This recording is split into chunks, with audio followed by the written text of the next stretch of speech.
Fala turma, sejam muito bem-vindos a mais um episódio do Castbox. Fazia tempo que eu não fazia essa introdução. Estamos no episódio 27, embora com algumas pausas. Garanto que dessa vez vamos começar a terceira temporada no começo de 2025 com muito conteúdo. Estou hoje com um convidado novo, uma carinha nova que vocês não viram nos últimos episódios.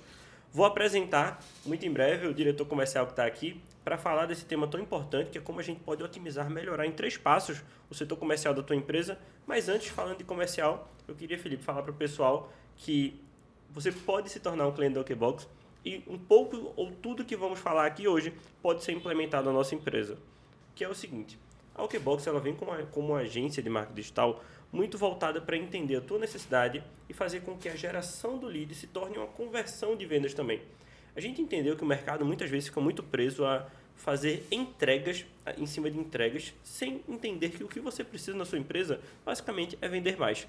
Com isso, aqui a gente vai tanto gerar o lead através de estratégias de marketing digital, ou seja, vai lhe entregar a oportunidade, como também vamos fazer com que essas oportunidades sejam convertidas pelo seu time comercial, desde treinamentos que vamos fazer para o seu time, mas principalmente o CRM de vendas próprio, atrelado à inteligência artificial e chatbot, que vai fazer com que o teu setor de atendimento seja melhorado do que já é hoje. Enfim, se você quiser saber mais, você está vendo um QR Code aqui na tela, só escanear agora ou em qualquer momento do episódio para falar com o nosso time comercial e contratar o OKBox. E falando de time comercial, estou aqui com Felipe Brugni, diretor comercial da OKBox, queria que você se apresentasse nesse episódio. Show de bola, valeu João. Prazer galera, acho que é a primeira vez que eu apareço aqui, talvez para a galera da OKBox. Estou aqui na função de diretor comercial, vai fazer um ano, mês que vem, vai fazer um ano.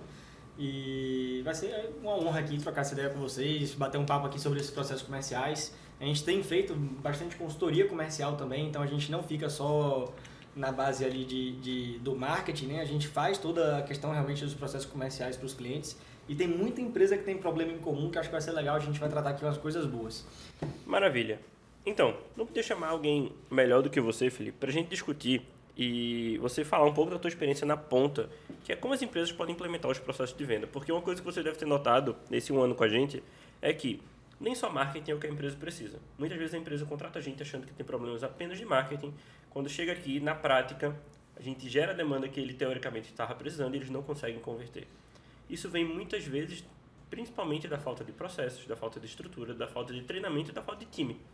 Então eu queria dividir esse episódio, até para quem está nos escutando, em 3 passos. No primeiro passo eu queria que você explicasse como a pessoa que está ouvindo a gente pode estruturar o setor de vendas dela, que naturalmente esse é o primeiro passo para ter um setor de vendas implementado. Depois como ele pode gerar demanda para esse setor e por fim como ele pode medir e otimizar justamente essa máquina de vendas e fazer esse setor funcionar. Então, começando pelo primeiro passo, mas dando inclusive um passo atrás, quais foram as mudanças que tu sentiu, porque tu está há quanto tempo na área de vendas, basicamente?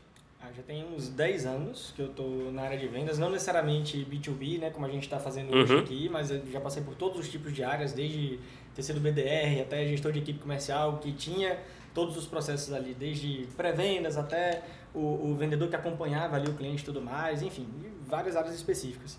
E uma coisa que a galera, por exemplo, tem muita dificuldade é entender a diferença, por exemplo, de inbound e outbound, que, beleza, são termos hoje que não precisa todo mundo saber o que é isso. Inbound é basicamente o lead que levanta a mão e quer o seu projeto, quer entender ali seu serviço, quer um orçamento. E o outbound é basicamente quando você prospecta de forma ativa. E as pessoas acham que tudo é a mesma coisa, não criam processos ali para cada uma dessas duas vertentes, por exemplo, e acaba perdendo muita conversão. Foi exatamente o que você falou, às vezes o problema não é necessariamente a demanda. Eu entendo aqui, por exemplo, que eu passo por um processo comercial. E esse processo comercial é uma coisa que já existe há muito tempo, que é o famoso funil de vendas. Então, o primeiro passo para uma pessoa implementar o processo comercial na empresa é entender qual é o funil de vendas dela. Por exemplo, uma feirinha, há muito tempo atrás, há séculos atrás, já tinha funil de vendas. O que a gente faz é a mesma coisa. Por quê? Porque o funil de vendas basicamente precisa ter observadores, vendo ali o que você é, o que você faz. Dos observadores a gente vai avançar para os leads, que seriam as pessoas interessadas ali no que você faz. Então uma feirinha qualquer tem centenas de pessoas passando em frente ali a uma barraquinha, mas nem todas as centenas de pessoas são parte do público ali que compra dessa barraquinha específica. Então tem centenas de pessoas passando, as pessoas que se interessam, perguntam preço ou pegam o produto para ver, etc., são os leads ali, os interessados. Dessas pessoas, algumas recebem as oportunidades, algumas passam, só dão uma olhada rapidinho, não, estava só olhando, e sai. Outras avançam um pouquinho mais no processo e aí acaba que tem o quê? Apresenta um tipo de proposta, ou então a pessoa pega o produto, quanto é isso daqui? Aí você consegue ainda barganhar com ela alguma questão de preço, etc. Então você já está numa terceira fase que é de oportunidade, para no fim saírem os clientes. Então, você precisa das centenas de pessoas passando, você precisa que as dezenas de pessoas falem com você para que aquela porcentagem final ali seja convertida. E muita gente confunde isso. Muita gente acha que só porque a gente está online, que a gente pode direcionar ou etc., a gente consegue criar um fluxo que 100% das pessoas que chegarem vão chegar lá e vão comprar, vão querer comprar. E aí a galera esquece que nós mesmos, como consumidores, acabamos tendo esse tipo de comportamento. Nem tudo que eu clico eu compro, nem tudo que eu orço com a empresa, mesmo sendo online ali, eu acabo comprando com ela, às vezes eu compro no concorrente, então o meu cliente naturalmente vai acontecer isso também. Então o primeiro passo, identificou ali o seu funil, é entender o que você precisa em cada etapa. Vão ter empresas como a nossa que vão exigir um setor de pré-vendas, onde esse setor de pré-vendas vai agendar reuniões com os clientes que a gente considera qualificados para a gente poder avançar no processo, e vai ter empresa que não necessariamente precisa agendar reunião, tem uma venda mais rápida e tudo mais. Então, ela entendeu ali o funil que ela tem que fazer, ela identifica quais são os personagens que tem que atuar nesse funil. Basicamente, eu acho que isso é o passo inicial para você poder montar o seu processo. Entendi. Então, tu está falando que, basicamente, antes de iniciar na prática a implementação, é importante que você tenha consciência do que você quer.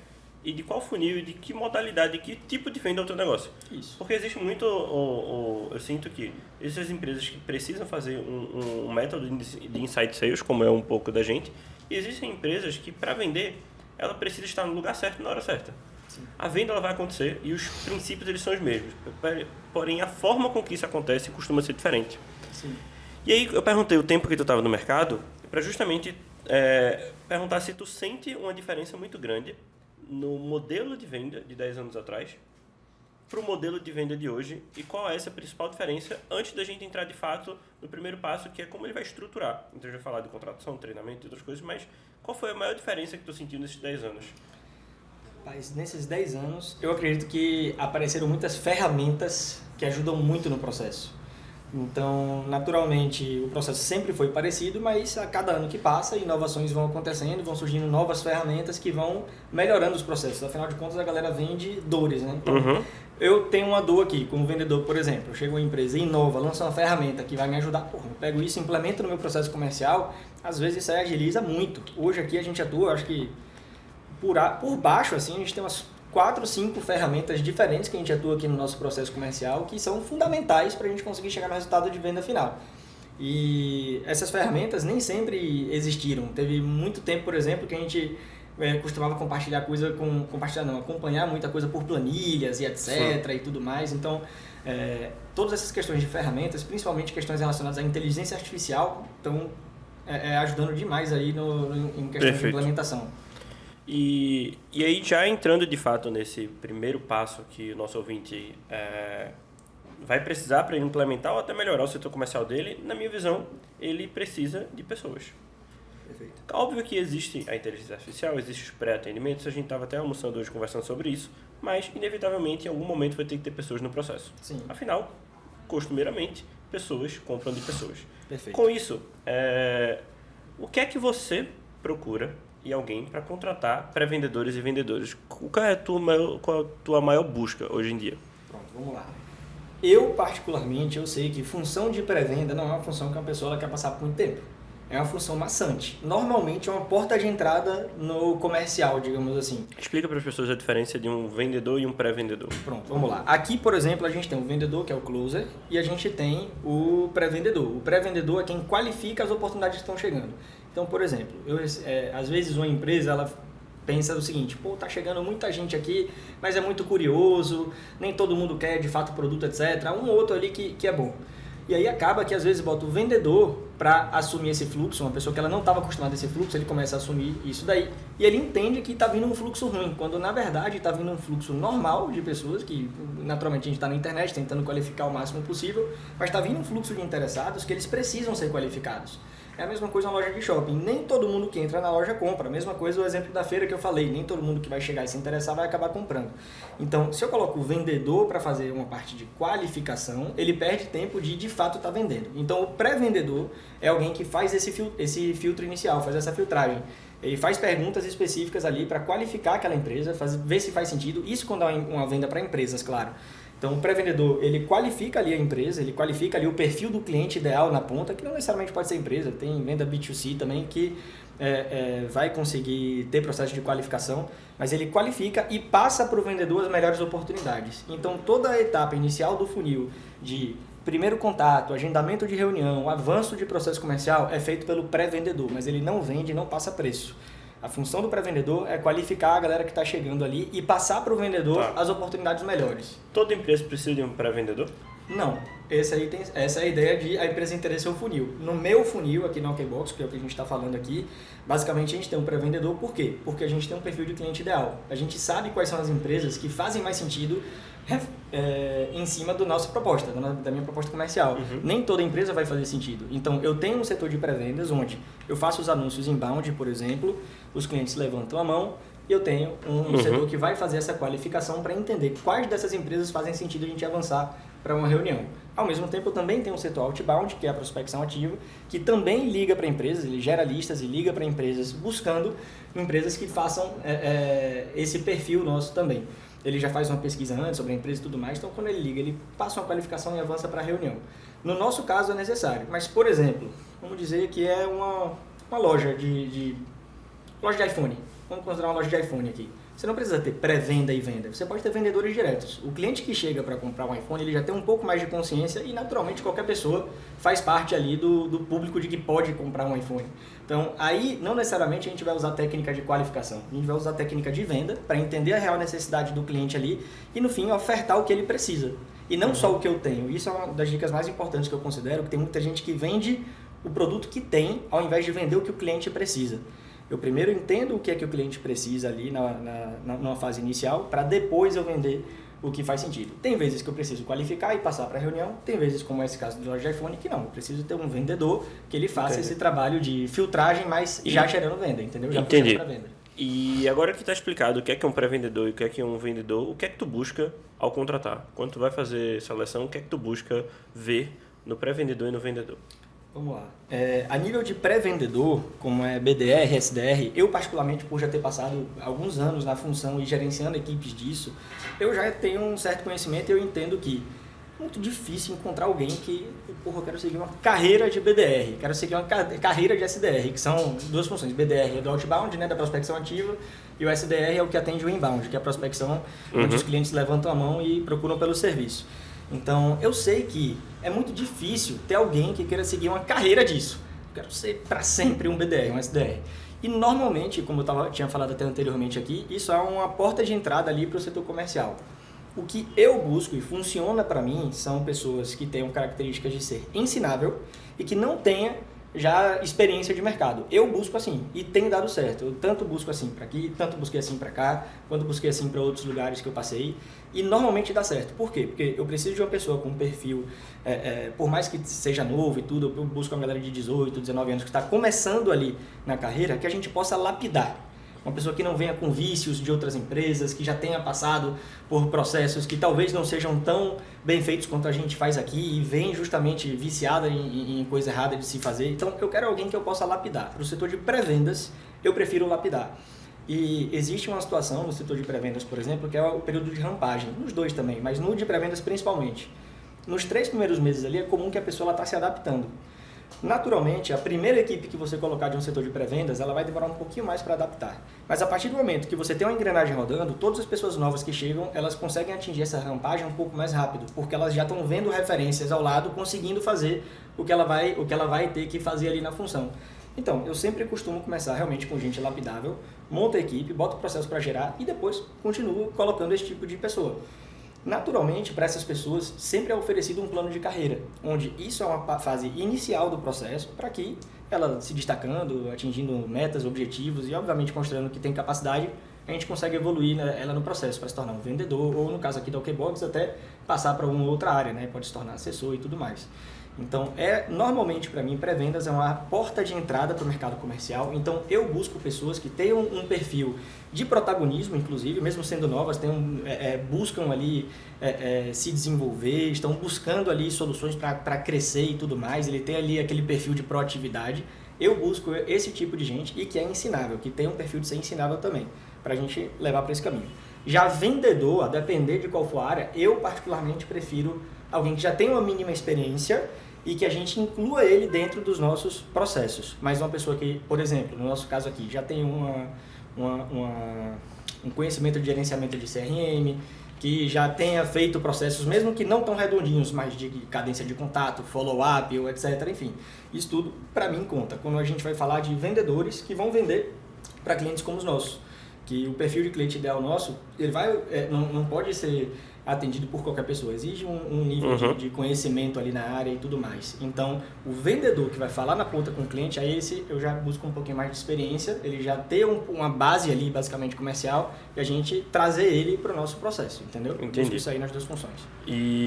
Então, assim, fica claro para a pessoa que está ouvindo que, na tua visão, tu prefere, como líder comercial há muitos anos, contratar pré-vendedores que tenham muito mais uma gana, uma vontade de fazer, até porque acaba virando muitas vezes uma atividade massiva, eventualmente cansativa, e costuma que o LT dessa área não é muito grande. Isso.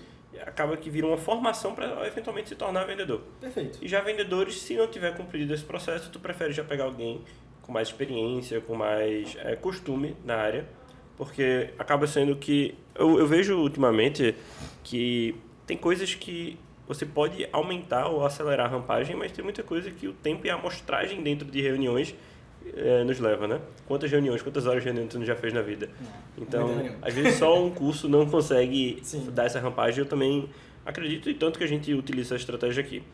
Sim, sim. Então, assim, eu estou tentando deixar claro para as pessoas os 3 passos que a gente quer passar. Então, o primeiro é estruturar o setor de vendas. A gente falou de entender o funil, entender o que você quer fazer, entender o que é o pré-vendedor, o que é o closer, o vendedor, de fato, como contratar. Então, assim, para contratar, a gente geralmente busca em plataformas online mesmo, a gente coloca em sites de contratação, você também pode buscar headhunters para contratar vendedores mais experientes, mas pré-vendedor, você pode falar com faculdades, você pode falar com plataformas de contratação e buscar pessoas que têm o perfil de querer aprender, de querer fazer as coisas acontecer, naturalmente que tenha vontade, tenha gana do negócio, porque essas pessoas costumam performar melhor do que eventualmente alguém que já teve 1 ano, 2 anos até de experiência na pré-venda, mas não tá muito afim, não está muito mais animado com essa questão. Eu acho que um vendedor, ele tem características, um bom vendedor, ele geralmente tem características bem marcantes, né? Você, como bom vendedor, sempre é um vendedor muito gente boa, que consegue criar muito rapport com o cliente, além de, com o embasamento e a segurança, passar essa segurança na venda do cliente. Só que não é o único modelo, né? Eu já sou um vendedor muito mais sério, muito mais chato. Totalmente diferente. E a gente sempre vira o policial bom, o policial mau nas negociações. E quais são outras características que são fundamentais para um bom vendedor executar a sua venda, para a gente finalizar a parte de estruturar o setor, que é muito sobre o que a gente estava falando até então. Pronto. O que eu entendo é o seguinte, principalmente onde você já tem um processo que está pronto, que basicamente já é validado e etc., o vendedor ele precisa entender que ele tem que seguir e confiar no processo. Tá. O primeiro passo é esse. Ele segue e confia no processo que foi estabelecido ali para ele. A gente estabeleceu o processo comercial, qual é o roteiro que ele vai ter que fazer, quais são as perguntas que ele vai ter que fazer, o que ele precisa entender do cliente e a forma como ele vai ofertar o produto, o serviço. Ele só precisa minimamente seguir esse processo. Ah, Felipe, mas aí você precisa de um cara experiente para fazer um negócio que já está pronto? Sim, porque o cliente do outro lado ele não segue o processo. A pessoa do lado de cá ele vai seguir o processo, então eu vou seguir aqui as perguntas direitinho, mas às vezes acontece que o cliente ele vai para um lado completamente diferente. Então se você não tem uma mínima experiência, não tem ali aquele molejo, aquela malemolência ali na conversa para poder voltar o cliente para a situação, às vezes você se perde na negociação e isso pode ser um fator determinante ali para o cliente, inclusive, não fechar. Você pode perder até mesmo a convicção que você tem no que você fala, porque o cliente não está seguindo algo parecido. Então, um bom vendedor, ele segue um processo bem feito, mas ele é um bom improvisador também. Só que esse improviso ele não vem do nada, não é de talento, é de técnica. Quanto mais a pessoa se desenvolve e aprende, ela vai conseguindo ter técnicas que ela vai basicamente se comunicar bem com a pessoa. Sim. Eu aqui nos meus treinamentos, quando a gente vai falar de técnica de comunicação e etc., eu inclusive falo isso. Eu nunca falo que eu estou ensinando técnica de venda. Quando eu passo técnicas voltadas para se comunicar com a pessoa ali, que a gente vai criar uma conexão, ou até mesmo como a gente vai ofertar, ou que forma a gente vai falar com o cliente, é muito mais técnica de comunicação, que pode ser usado para vários âmbitos da vida, do que uma técnica especificamente de venda ali em si. Então, se a pessoa soubesse comunicar bem e estiver se desenvolvendo para esse lado, ela estiver buscando entender técnicas, formas de fazer, executáveis ali de como ela vai conduzir a conversa, ela nunca vai se perder. O cliente ele pode sair para um lado de lá, você vai saber o que fazer para retomar ele e voltar para a negociação também. Entendi. Mas seguir um bom processo e se desenvolver para poder entender como você sair dessas situações de improviso, digamos assim, você tendo o repertório, você vai conseguir sair tranquilamente. Maravilha. Então, considerando que a pessoa escutou, entendeu, anotou, ela está pronta para começar a estruturar o setor de vendas dela. Já sabe que tem que ter um vendedor, que tem que ter um pré-vendedor. A pessoa, geralmente, quando está estruturando o setor, é importante ter uma liderança em cima do setor. Muitas vezes o próprio empresário que está nos escutando, ele já tem uma pessoa de confiança, como eu tenho você aqui na empresa, fazendo essa estrutura toda. A pessoa vai ter que investir em ferramentas. Então, assim, hoje, como você falou, 10 anos atrás, existiam menos ferramentas. Sim. Eu lembro que quando eu trabalhei com você, a gente usava muito planilha, usava umas ferramentas mais rudimentares. Hoje em dia a gente tem CRMs que fazem agendamentos, tem inteligência artificial que está fazendo agendamento sozinho. Tem bastante coisa para ajudar. Tem transcrição de reunião, onde já qualifica, já resume. Tem bastante coisa para ajudar. É sempre importante também estar buscando essas ferramentas para estar otimizando o setor. Uma vez você tendo o setor, então você tendo as pessoas certas, no lugar certo, com as ferramentas certas, fazendo o que tem que ser feito, você precisa gerar demanda para esse setor. Tanto eu tenho uma visão que tanto a empresa como empresa e marketing tem que gerar demanda para o setor comercial, Sim. quanto o próprio setor comercial tem que gerar demanda para ele mesmo. Sim. Então, eu vejo aqui duas formas e uma terceira de bônus, que é um pouco do que a gente usa também para gerar demanda, e eu queria que a gente se debruçasse sobre elas. Beleza. A primeira forma que a gente pode gerar demanda para o setor comercial é justamente muito atrelada ao marketing, que é justamente a forma inbound. O inbound, para quem não sabe, é toda estratégia de marketing digital, toda estratégia, entre aspas, passiva que você pode fazer na rede social para adquirir pessoas levantando a mão e pedindo para você entrar em contato. Então, quando você entra num site, lê todo um artigo, lá embaixo tem um e-mail para você baixar um e-book, baixar um PDF, isso aí é uma estratégia inbound. Quando você está dentro de uma rede social, você está sendo impactado e reimpactado por marketing de conteúdo e depois você recebe um patrocinado. Eu vi que você estava vendo meu site, isso aí é inbound.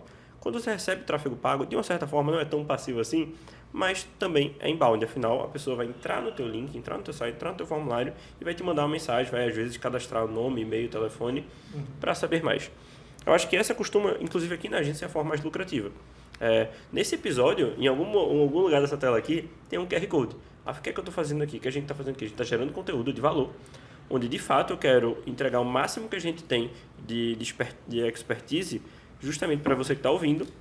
Isso é um conteúdo inbound e aqui em algum lugar tem um QR Code para você escanear e falar com a gente. Então eu estou tentando adquirir demanda para o meu time comercial. Perfeito. E é importante que as pessoas pensem que precisam também gerar essa demanda. Sim. Então antes da gente partir para o outbound, para indicações assim controladas, o que é que tu pode falar do inbound como setor comercial? Porque 10 anos atrás tu não tinha muito lead qualificado chegando para tu. Nossa, 10 anos atrás, você falou da experiência, realmente 10 anos atrás eu já gerenciava uma equipe, que o João ele fazia parte da equipe na época, e a gente realmente não tinha inbound, a gente recebia listas. A gente fazia a segunda etapa, que era o outbound, né? A gente ia atrás, quase que o porta a porta, só que já era pelo menos digital, né? A gente já ligava. Na raça, totalmente na raça. Ali era onde tudo era mato. E a importância e como funciona na prática esse inbound para o setor comercial. Eu sinto que é um pouco de oxigênio, né? Ele vai gerar gastos, o tráfego pago vai gerar, a produção de conteúdo vai gerar. Mas é importantíssimo que a pessoa esteja medindo os gastos. Se eu estou gastando 10 mil por mês para ter um inbound, mas essa venda que está vindo do inbound está me gerando 100 mil, eu estou gerando dinheiro?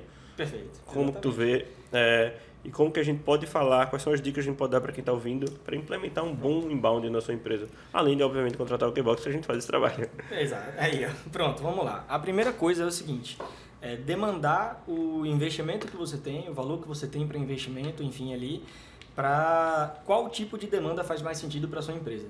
eu vejo que tem duas demandas, que são as demandas que a gente consegue atingir, tem a demanda potencial e tem a demanda real. A demanda potencial é quando eu vou fazer anúncios, que eu vou basicamente segmentar um público, é onde a gente usa normalmente meta, ou posso até fazer tráfego não é, campanhas com influenciadores, enfim.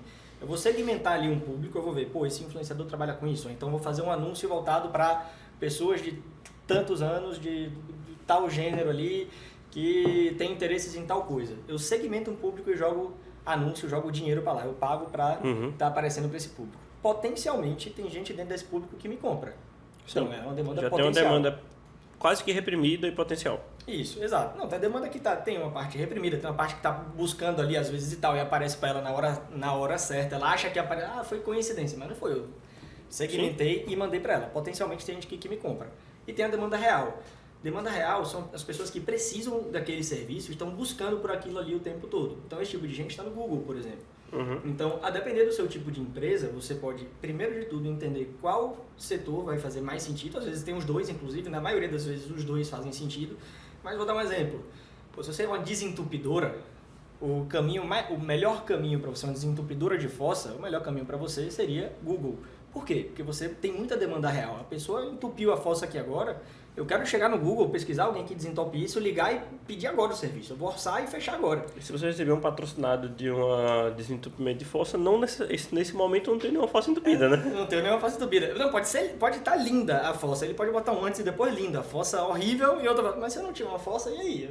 Não faz sentido para mim. Isso tem muito fit com essa questão da prestação de serviço, né? O próprio guincho, a própria limpeza de fossa. Perfeito. A gente já teve aqui empresa de desentupimento também, né? Exato, teve empresa de desentupimento. Então, assim, essa demanda costuma funcionar bem. Já a outra vertente que você está falando funciona muito mais sobre a questão de despertar desejo, né? Como uma loja de carro, uma loja de roupa, às vezes você não está precisando trocar de roupa. Restaurante, às vezes você não está pensando em jantar um sushi, mas vem uma imagem tão bonita, vem algo tão apetitoso que você desperta o interesse, né? Exato. E muito dessa situação, a gente está falando de restaurante, mas, por exemplo, nós quando nós fazemos anúncios para os nossos clientes ou para nós mesmos, a gente busca trazer nos anúncios as dores que aquele cliente ele costuma ter. Tá. Eu costumo apontar as dores, como eu posso solucionar essas dores e chamar o cliente ali por uma chamada para ação. Então eu falo, se você tem essa dor, a gente consegue resolver dessa forma, clica aqui para entender um pouco mais sobre isso. Isso é um modelinho que qualquer empresa pode usar, porque qualquer empresa resolve problemas de alguém. E ficou claro então para as pessoas o que é o inbound de fato. Mas como que fica o inbound dentro do setor comercial? Quem recebe, por onde recebe, como que você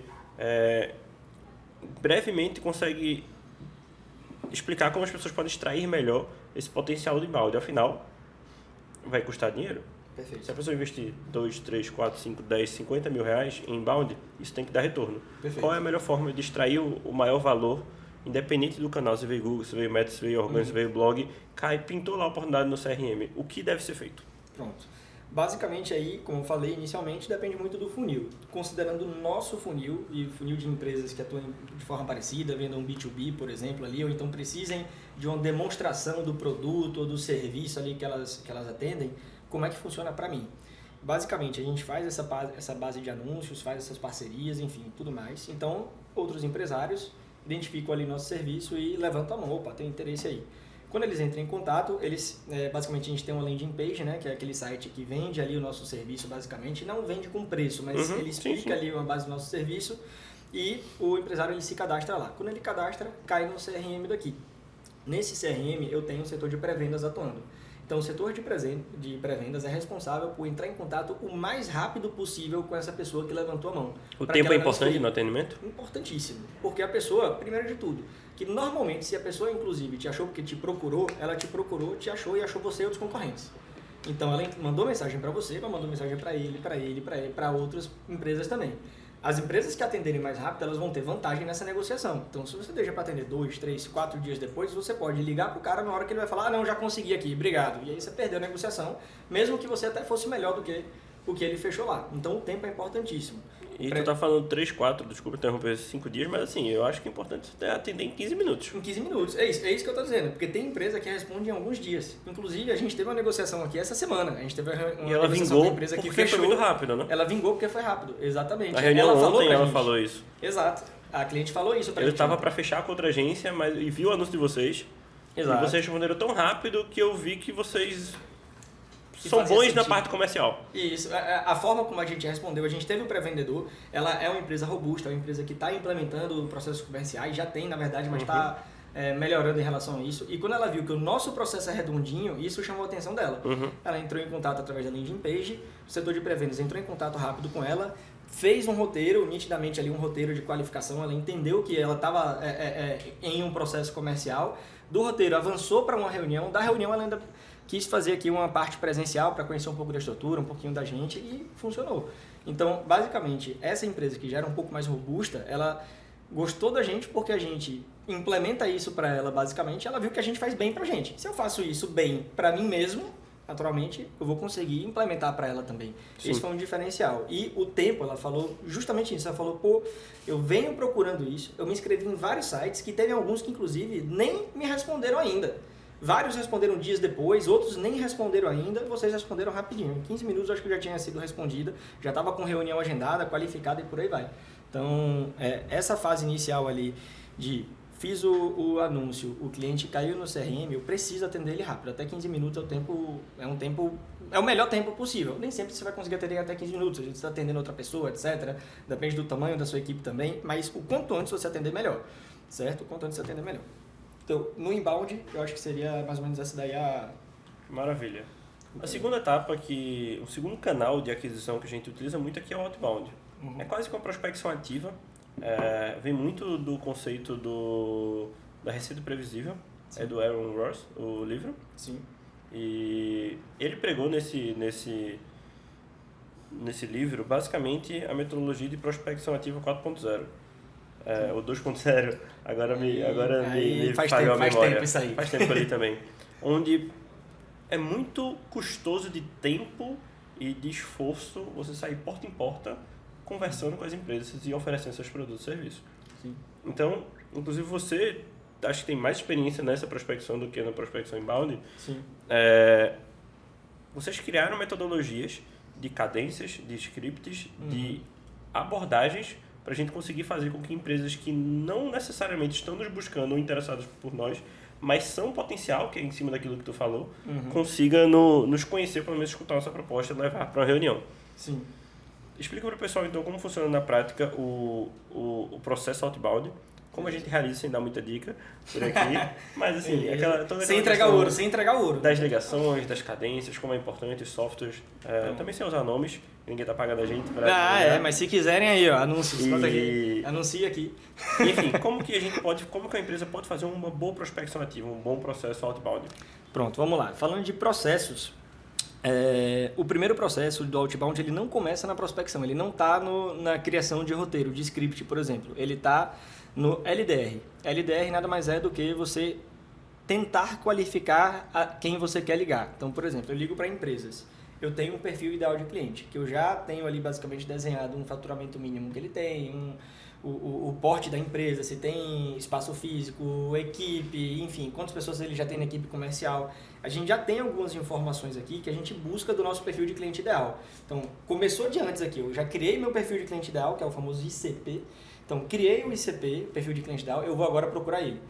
Como é que a gente faz? A gente tem algumas ferramentas, ou até mesmo no Google, você pode fazer de forma gratuita, de você buscar seus clientes online. Como é que eu vou buscar meus clientes? Então, por exemplo, eu escolho o nicho, sei lá, vou escolher aqui imobiliárias. Então, eu escolhendo imobiliárias, por exemplo, eu vou buscar imobiliárias que são um perfil de cliente ideal. Então, existem imobiliárias que é só uma pessoa. Hoje em dia, existe imobiliária que é o corretor ali, ele abriu a imobiliária, botou um site, um nome, o CNPJ e tal, e tá rodando. E existem imobiliários que são mais do nosso perfil, que eles vão ter uma estrutura, vão ter já uma equipe interna, setores, etc e tal. Então, por exemplo, existe um método mais simples aqui, que eu inclusive já vou entregar um pouquinho, não vai ser muito não, vai ser só um pouquinho, é o quê? Eu posso jogar no Google, imobiliárias em Recife, por exemplo. No que eu jogo imobiliárias em Recife, se eu quiser ainda achar mais, eu posso pesquisar por bairro. Eu pesquiso imobiliários em Recife, ou por bairro, imobiliários em Boa Viagem, depois eu busco imobiliárias Zona Norte, que não é bairro, né? Mas enfim, eu vou afunilando ali, basicamente, mais a região. Então, eu pesquiso isso, vai aparecer aquela lista do Google ali de empresas, e literalmente a gente sai de uma por uma fazendo o processo de LDR. O que é isso? Eu entro na rede social da empresa, entro no site da empresa, abro o CNPJ da empresa, entendo o capital social que a empresa iniciou, entendo quantidade ali de para ver se ela é qualificada ou se ela é o perfil de atendimento, né? Exato. Então, eu primeiro eu pré-qualifico, porque no inbound vem qualquer pessoa, eu estou na internet. Por mais que dentro do meu pitch eu fale qual é o público que eu quero que clique, quiser me contratar etc. ou achar que pode me contratar, vem. Quem achar qualquer coisa. Às vezes não chega um pessoal aqui, às vezes, é para aprender a vender no TikTok, eu fico, porra, não é possível, mas ainda assim acontece, não tem o que fazer. Então no inbound eu qualifico a pessoa, no outbound eu pré-qualifico, entendeu? Eu basicamente, antes de entrar em contato, eu dou uma olhadinha, eu entendo ali se faz o mínimo sentido. Se fizer já bastante sentido, ótimo. Então eu já pego esse contato, gero uma lista, começo a gerar lista, certo? Então eu vou filtrando, eu não vou ligar para quem não é ICP porque eu vou perder meu tempo. Eu não quero perder tempo nem prospectando, nem quero perder tempo fazendo uma reunião com alguém que eu sei que no fim das contas pode não me contratar, pode não ser saudável ali para o negócio. Então, pré-qualifiquei, entendi ali quem são as pessoas, vou gerando lista. Depois que eu gero ali uma lista de pelo menos umas 30 pessoas, a gente começa a fazer os contatos. Então, esse contato, seja por mensagem, seja por ligação, dependendo da estratégia que a gente está usando ali inicialmente, eu sempre prefiro ligação. Mas a gente sabe que tem várias estratégias diferentes, né? Ligação acho que a gente conecta melhor e consegue qualificar melhor ali a pessoa, sem que a gente esteja precisando no WhatsApp, por exemplo, eu tá mandando uma mensagem agora, aí a pessoa responde daqui a 2 horas, aí você responde daqui a 3 horas, a pessoa só responde no outro dia. Sim. Quando é uma ligação em 38 segundos, você podia ter resolvido ali se a pessoa era qualificada ou não. Sim. Entendeu? Então, basicamente, esse processo inicial, LDR, é fundamental. Então, qualifiquei ali as pessoas que eu quero atender, aí eu começo a ligar. Aí envolve ter um roteiro bem elaborado para você poder falar com as pessoas ali. Muitas empresas, você não vai conseguir falar com o TD, que é o tomador de decisão ali da reunião inicialmente. Então, para essas empresas, exige-se um processo de como é que eu vou passar pela secretária, ou no caso de uma imobiliária, pode ter um secretário, pode ter um corretor ali que atenda. Como é que eu vou passar por essa pessoa para conseguir falar com a pessoa certa? Tudo através de tentativa e erro e teste, vocês vão conseguindo mapear e estruturar um roteiro para que o pré-vendedor consiga passar pelo guardião, que a gente chama, né, que é a secretária, que isso. é a pessoa que vai barrar o contato direto com o tomador de decisão, não é isso? Isso. Então, assim, a pessoa estruturou o comercial dela, entendeu a importância do inbound, que é gerar demanda, entre aspas, passiva, onde a pessoa levanta a mão, eu quero saber mais. Sim. Estruturou a lógica outbound, que ela vai ter que ver qual é o ICP, listar, pegar uma lista. Então, tem empresas de lista, ou então a pessoa pode ir no Google de forma gratuita e montar a lista, faz o LDR. Começa, então, a entrar em contato. Para entrar em contato, a pessoa tem que fazer uma cadência. Uma cadência de contato. Primeiro dia, segundo dia, terceiro dia. Quem aqui nunca ignorou uma prospecção ativa no primeiro dia, no segundo dia, e depois no terceiro, estava com tempo, calhou a hora, você deu a oportunidade para a pessoa falar o que ela queria. E às vezes até funciona. Com a gente aqui funciona direto. E além da cadência, você tem que ter um bom script. Script validado, um script que inclusive tem que ser constantemente melhorado, né? Sim. Você arrumou uma nova forma de falar, uma nova forma de driblar alguma objeção. Playbook, anota, repassa para a galera. Afinal, eu sinto muito que as pessoas não têm o costume de criar playbooks ou fazer transferência de conhecimento. Às vezes a pessoa morre ou está lá só com o seu conhecimento, é uma parada que você tem que fazer no seu setor comercial, é justamente essa transferência de conhecimento. O Felipe é muito bom em muitas coisas, mas o Felipe entrou aqui há 1 ano. Eu já tinha 7 anos de agência, o Felipe estava vendendo outras coisas. Será que eu não posso ensinar nada para o Felipe da parte técnica? Com certeza sim. Do meu jeito, o Felipe pode ensinar várias coisas para mim. E vão entrar novas pessoas aqui que também vão poder ensinar várias coisas que a gente não sabia. Quando você vai unificando, você vai unindo e vai melhorando o playbook, quando você vê, você tem um playbook que foi construído durante 4, 5 anos, com múltiplas expertises, você tem uma otimização muito melhor do teu script, da tua cadência, do teu setor comercial. E aí tem a questão bônus. Então, assim, essas são as mais clássicas, né, para você implementar. Você precisa ter outbound e você precisa, mais ainda, às vezes, ter inbound. E aí, por fim, eu queria falar das indicações. Sim. Mas das indicações premeditadas, das indicações intencionais. Porque o que eu vejo muito é, eu vendo por indicação. Estou vendo por indicação, mas você vende por sorte. Se você quiser, mês que vem, dobrar suas vendas, você não vai conseguir dobrar suas vendas. Por quê? Porque você não vai conseguir obrigar os seus clientes que lhe indicam a indicar o dobro.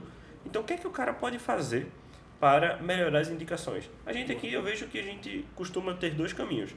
Tanto um programa de parceiros, um programa de indicação, eu acho que é muito válido. Sim. E o segundo é ter um processo de provocar a indicação.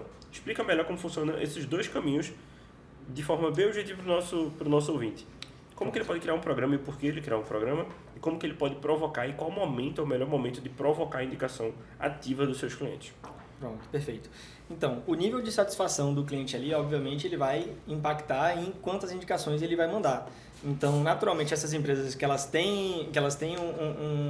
não têm um processo de indicação, mas vendem por indicação, é justamente que elas prestam um bom serviço. Mas justamente como você falou, ela não vai ter ali a previsibilidade. Para eu ter previsibilidade, basicamente existem algumas formas. Então, por exemplo, hoje, fazendo uma reunião, vendendo ou não vendendo para o cliente, seja qual for o motivo, após ele entender qual é o meu produto, ele pode conhecer pessoas que encaixem, que faça sentido naquele momento.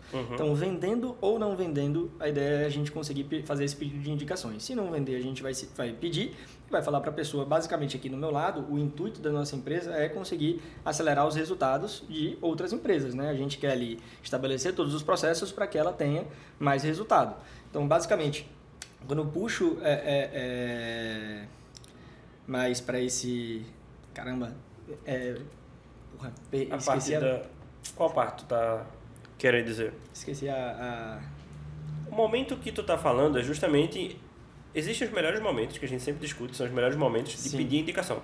Certo. O melhor momento costuma ser na hora da venda. E aí é uma boa dica. Lembrei. Na hora da venda, quando o cliente ele não fecha ali basicamente, ele entende o nosso produto. Então, eu posso mostrar para o cliente, meu amigo, para você talvez não faça sentido no momento, por algum motivo, não faça sentido nesse exato momento, mas você pode conhecer alguém que possa estar precisando melhorar os seus resultados através do digital.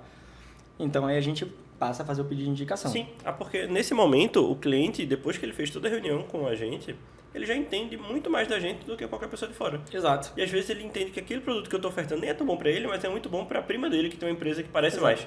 E por muitas vezes acaba que o cara não fecha, não é nem porque não seria bom para ele. Às vezes não cabe no orçamento, ou tem alguma questão específica, enfim. E quando principalmente quando eu percebo que o cliente ele viu o valor no que eu apresentei, mas talvez para ele não faça sentido naquele momento, é um momento crucial, ideal ali para pedir indicações. Imagina que você gerou um lead e esse lead custou R$50. Para vocês terem noção, o lead da gente custa muito mais que isso. Nosso lead custa entre R$60 e R$70 muitas vezes. Então, a cada R$70 investido em anúncio, eu consigo uma oportunidade para o setor comercial de Felipe. Se você faz, como numa reunião comercial, você faz um bom pitch de vendas e por algum motivo essa pessoa não chega a fechar, mas você gerou rapport, você gerou valor para essa pessoa, se nesse momento final, onde a pessoa diz que vai pensar, você pedir 5 indicações e ela não mandar 5, ela mandar 3, imagina que aquele lead que virou 70, agora viraram 4 leads.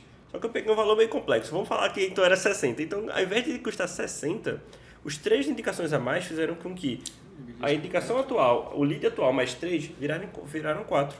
Então, os 60 que tu gastou automaticamente virou 15. Então, assim, é importantíssimo. As pessoas esquecem de pedir indicação na hora da venda. Tem muitas empresas por aí, como a Prudential, como o pessoal da Verisure, o pessoal da Emive, que vive, essa empresa de venda direta vive de indicação. Então, se você não está pedindo indicação para o seu cliente, ativamente você está perdendo tempo. Só que tem a segunda etapa que é pedir indicação, vai funcionar. E se você pedir sem nenhum tipo de bonificação, as pessoas já vão te indicar. Mas se tiver uma bonificação, é melhor ainda. Melhor ainda, exatamente. Isso como construir brevemente o que é que você pensou, na verdade, para você construir o programa de parceiro da OKBox? Pronto, o programa de parceiros ele é o seguinte, justamente o que você falou, a gente tem um custo por cliente que chega. No fim das contas, eu tenho o CAC, que é o custo por aquisição ali, final do cliente, beleza? Ele vai ser basicamente o que eu gastei para ter aquela pessoa, que hoje, para a gente aqui, não sei, podemos, né, como é que funciona? Fica entre 1.000 e 2.000. Pronto, entre 1.000 e 2.000, perfeito. Então, basicamente, hoje, nosso CAC é entre 1.000 e 2.000. Então, para mim, eu já tenho esse custo hoje para ter um cliente aqui. Então, eu posso oferecer um plano de comissionamento, por exemplo, onde eu gaste a mesma coisa que eu gasto através de outras ferramentas para atingir esse cliente. E para mim está saudável. Porque a indicação ela é quase que gratuita. Exato. Então, por que não bonificar? Para potencializar que mais indicações venham. Exatamente. Então, basicamente, aquele custo que eu estaria alocando para uma plataforma, para um anúncio, para um influencer, para alguém trazer esse pessoal, eu posso trazer para um potencial parceiro ali, sendo ele cliente ou não. Maravilha. E eu ainda complemento que, muitas vezes, para muitas pessoas, o dinheiro não é o maior diferencial. Exato. E aí, nem sempre você precisa dar apenas dinheiro. Por exemplo, aqui a gente tem um sistema de parceiros que vai em cima de dinheiro. Se você que está ouvindo isso aqui quiser falar com a gente, como é que funciona? A gente pode lhe explicar, você vai trazer uma lista de pessoas, você vai indicar essas pessoas e essas pessoas fechando a gente vai te dar uma comissão bem relevante, inclusive. Mas convenhamos, a gente trabalha com empresas aqui multimilionárias. Não vai mudar muita coisa a empresa ganhar Perfeito. R$1.000, R$2.000 no mês de indicação. O que é que você pode fazer para essas empresas? Se seu perfil de venda for essa, dá benefícios, dá exclusividade, dá produtos, dá serviço extra. Então assim, o cara costuma ter uma captação por mês. Deixa eu entregar mais 3 captações para o cara. Às vezes o valor do serviço ele passa mais valor e menos tangibilidade aos custos do que valor em si. Para muita empresa, R$1.000 não vai ser nada, mas para muita empresa, um serviço a mais, um CRM, alguma coisa, vai gerar mais valor para ela. Então, acho que essa é uma dica que eu posso dar para implementar, além do que o Felipe falou, um setor de indicação bem estruturado. Isso. Então, assim, no passo 1 a gente estruturou o setor de vendas com pré-venda, vendedor, funil, tudo que você precisa. No passo 2, a gente falou do inbound, como fazer e por que fazer, outbound, o que fazer e como fazer, e o bônus de indicação, como você pode provocar indicações. Eu queria direcionar para o fim, Felipe, e falar um pouquinho como você mede quais são as principais taxas que a gente analisa nas nossas reuniões para ver se o setor comercial está funcionando. E é uma resposta meio óbvia, mas assim, qual a importância de reuniões, de feedbacks, de acompanhamento que você precisa ter como diretor comercial com a tua equipe para estar avaliando os resultados? Então, quais são as métricas que você analisa e depois quais são como você costuma fazer dailies, você costuma fazer weeklies, como é que você funciona? As métricas principais, 3 métricas principais que você usa. Pronto, vamos lá. As métricas são, obviamente, todas baseadas em conversão. As principais são dos leads que estão chegando,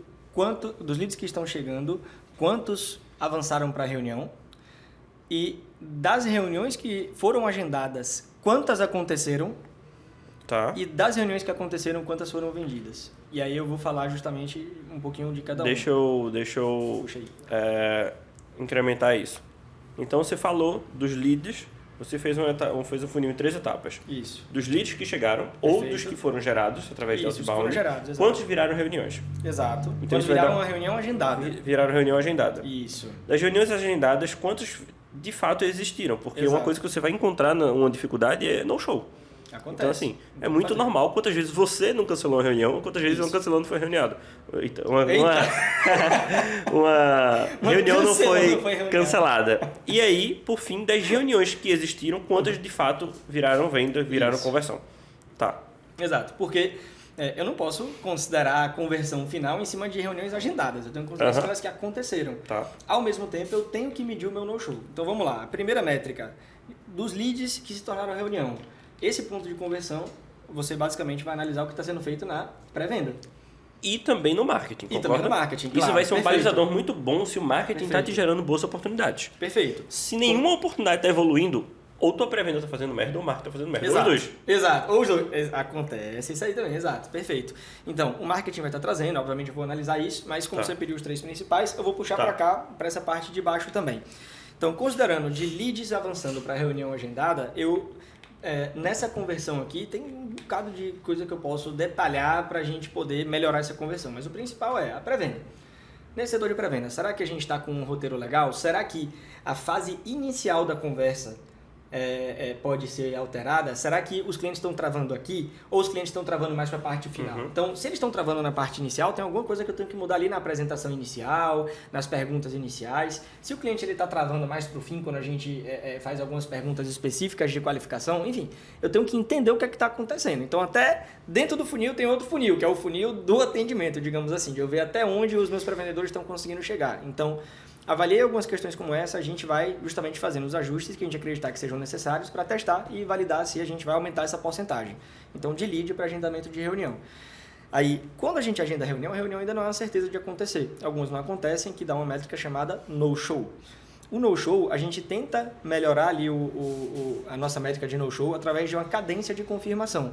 Então, se eu tô tendo muito no-show, deixa eu tentar começar a mandar uma mensagem um dia anterior para a pessoa, para começar a lembrar. Continuo tendo muito no-show, deixa eu tentar fazer 2 dias antes. Hoje nosso processo é esse. 2 dias antes eu mando uma mensagem, um dia antes eu mando uma mensagem, no dia eu mando uma mensagem de manhã cedo e ainda 1 hora antes da reunião a gente ainda tem outros pontos de contato. O que tem nessas mensagens... Aí já fica complicado passar aqui, mas são mensagens muito boas e que não são incisivas, não parece que você tá enchendo o saco do cara, tipo, né? Tá confirmado. Tem que ser, você tem que mostrar interesse sem mostrar desespero. Isso, normalmente eu costumo... Eu lembro que o pessoal, sei lá, do multinível mandava foto de um bolinho. Nossa, fiz um bolinho aqui esperando você. Aquelas reuniões. Várias situações. Parecia um desespero, parecia estranho, não ia. Mas tem como fazer algo parecido aqui nesse mesmo intuito, né? Tem. Você pode usar feedbacks, né? Uma das melhores situações é usar feedback, né? De cliente que já utilizou olha o que esse cliente aqui do teu nicho tá falando. Exato. Meu amigo, eu recebi esse feedback aqui, até lembrei de você, tô te passando aí só pra você dar uma olhada. Inclusive, tá confirmada a nossa reunião para daqui a 2 dias, beleza? Forte abraço. E a gente afirma que tá confirmado. Nunca pergunta, a gente sempre afirma que tá confirmado. Beleza? Nesses pontos de contato aí. Então, da primeira fase, dos leads para a reunião é uma coisa, da reunião agendada para a reunião que acontece é outra, e da reunião que acontece para a venda é outra. Aí o que precisa ser analisado da reunião que acontece para o final são questões taxa de conversão, que aí vai estar tudo relacionado com oferta e o pitch de venda. Aí basicamente é isso, são ajustes de oferta, ajuste de pitch de vendas, a gente precisa entender ali o que o vendedor está fazendo, quais são as partes que ele está com mais dificuldade, se ele está tendo convicção suficiente ali quando ele está ofertando, quando ele está passando o fechamento, por exemplo, para poder quebrar rejeições do cliente e tudo mais, enfim. Então aí já vai muito mais justamente dessa parte de pitch e oferta, que são coisas que a gente consegue mudar, são coisas que a gente consegue, que não vai depender de talento, etc. É realmente coisa que a gente consegue mudar ali a rota, digamos assim, para tentar melhorar também, entendeu? Então tudo basicamente dá para ser metrificado. Uma métrica bônus, embora bem óbvia, que a gente até mencionou de tabela aqui, é o CAC, né? Quanto está custando adquirir esse cliente, eu acho que é sempre importante você estar analisando isso. Afinal, a partir do momento que você vai ter um custo comercial, seja de comissões, de gastos, de softwares, e também da parte de inbound e a própria parte de outbound, que gera custos acessórios, é importante você entender se isso tudo aí está gerando fôlego para você. E isso é muito geralmente medido junto ao LT, na verdade o LTV, que é o Lifetime Value que o teu cliente está deixando para você. João, sempre escuto os coaches falando essas métricas. É muito importante você entender isso. O CAC é o custo de aquisição de cliente. Se você está pagando 1.000 para um cliente, esse cliente tem que deixar muito mais do que 1.000. Afinal, vai ter toda a margem de contribuição no teu negócio.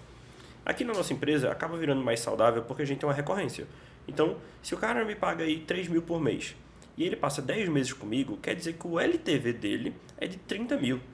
Então, convenhamos que para uma empresa que vai me deixar 30.000, não é quase nada eu pagar 1.000, 2.000, até 3.000 reais para adquirir ele.